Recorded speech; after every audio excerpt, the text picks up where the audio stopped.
como você bem falou, não é que o Oeste, só tem, quando se fala no Oeste, mas a gente vê aí na região metropolitana o índice de criminalidade, né, é, é, é é mais alto do que o Oeste. Devido à grande massa se concentrar na região metropolitana. O Oeste é uma minoria. Né? São grupos pequenos que fazem. Hoje, com a implantação das facções, foi que ficou complicado de se trabalhar. Mas, naquele tempo, eram grupos que a gente, quando prendia, passava meses e até anos sem ter ocorrência de roubo, furto ou mesmo homicídio.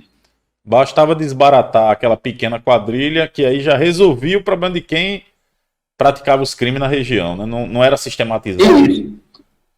Justamente. Naquele tempo a gente já, quando desbaratava uma quadrilha, mesmo sendo pequena, pronto, ali a gente já chegava a atingir o índice zero, porque não tínhamos uma ocorrência mais. É interessante falar disso aí, tocar nesse ponto, porque a impressão de ladeira abaixo que a população tem com relação à segurança pública, né, a gente vê com o passar do tempo as coisas piorando, ela é muito causada pela impunidade dos maus e porque também a bandidagem se organizou nesse sistema de facções e a facção criminosa, pelo menos no meu entender, não sei se o senhor concorda, ela também é tratada de uma forma que não deveria. As facções criminosas, pela atuação, deveriam ser enquadradas na lei antiterrorismo, porque elas praticam realmente o terrorismo, não são iguais àquelas quadrilhas pequenas de antigamente, e na falta de uma legislação dura, o que é que acontece? Os bandidos na prática ficam impunes, porque até um pé rapado, desde que ele seja faccionado, ele tem na porta da delegacia, quando ele é preso, um advogado, muitas vezes de luxo, coisa que a população nem sabe, para dizer a verdade, e não tem acesso nunca. Quando a gente faz uma prisão de um faccionado, antes de chegar na delegacia, o advogado já está lá nos aguardando. Aí deveria ser tratado como um ato terrorista, né? Que já ajudava bastante a sociedade, a segurança, a tirar esses meliantes de ação. Uma coisa que assim, uma dúvida. Aí quem paga por esse advogado? É a facção ou é o bandido que foi preso? Porque ele tem uma claro que é a facção. Facção. O modelo de facção, para dar uma explicação aqui para quem está nos assistindo, né? O modelo de facção criminosa é um modelo no estilo sindicato. Então, a primeira facção criminosa do Brasil foi a então Falange Vermelha, que virou Comando Vermelho. Ela se formou nos anos 70 no presídio de Ilha Grande, no Rio de Janeiro. E a origem dela foi quando grupos terroristas da época do regime militar, os que foram capturados foram presos lá junto com criminosos comuns. Aí eles fizeram no modelo de um sindicato. Então o sindicato tem uma estrutura de organização com diretorias, tem diretoria jurídica, tem diretoria disso, daquilo outro. Qualquer trabalhador sindicalizado sabe como é. E o cara que é filiado vai ter direito àqueles, vamos dizer, os benefícios e a luta da categoria, né? Entre aspas. A categoria que a gente está falando aí é a categoria da bandidagem. E aí a pergunta, né? Quem é que paga o advogado da facção? Ora, é o dinheiro sujo de sequestro, assalto a banco, narcotráfico. É o dinheiro da facção. O caixa da facção é feito disso. Essa que é a situação. Daí, um bandido ou uma pequena quadrilha que normalmente não teria condição de pagar esse advogado de luxo, a facção paga. Agora ele só não pode pular fora da facção depois, né? Que aí paga com a vida também. Fica com a dívida, né? Com a facção. Exatamente. Se entrou na facção, não sai.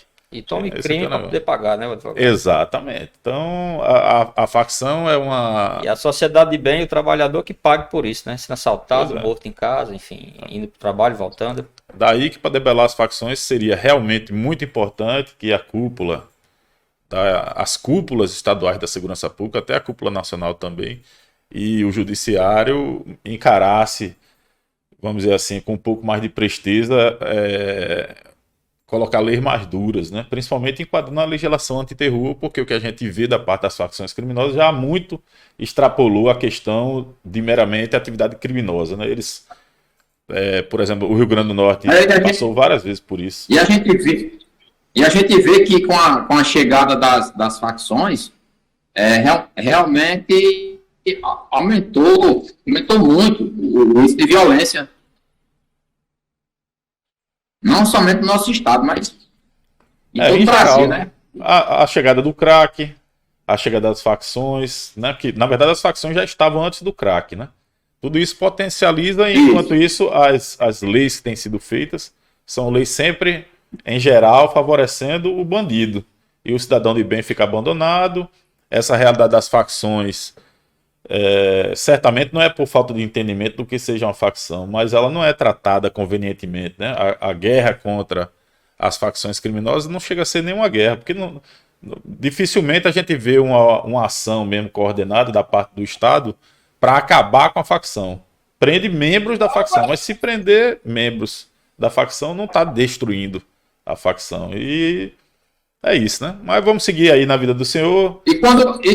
Quando chega nos presídios, aí já tem outros faccionados lá, ou então, quando entra no presídio que não é faccionado, sai faccionado. É isso aí, né? Isso por falta de legislações que enquadrem direitinho. Por exemplo, a lei antiterror, ela tem dispositivos que, meramente pelo fato de pertencer àquela organização, o camarada já é enquadrado criminalmente.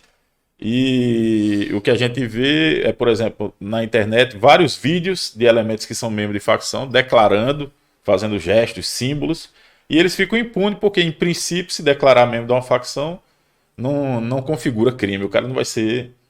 Tem toda a questão de benefícios enormes que os presos recebem, e tanto faz como tanto fez ser membro de uma facção. Vai receber o mesmo tipo de benefício. Dessa forma, meu amigo, a sociedade está perdendo a guerra. É isso que está acontecendo.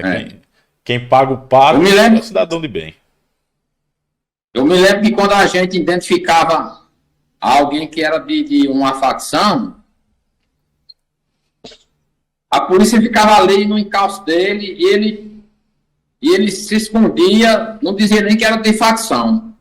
Hoje em dia, quando a gente fizer uma abordagem, perguntar se é faccionado, ele diz logo: sou tal facção. Não dá em nada.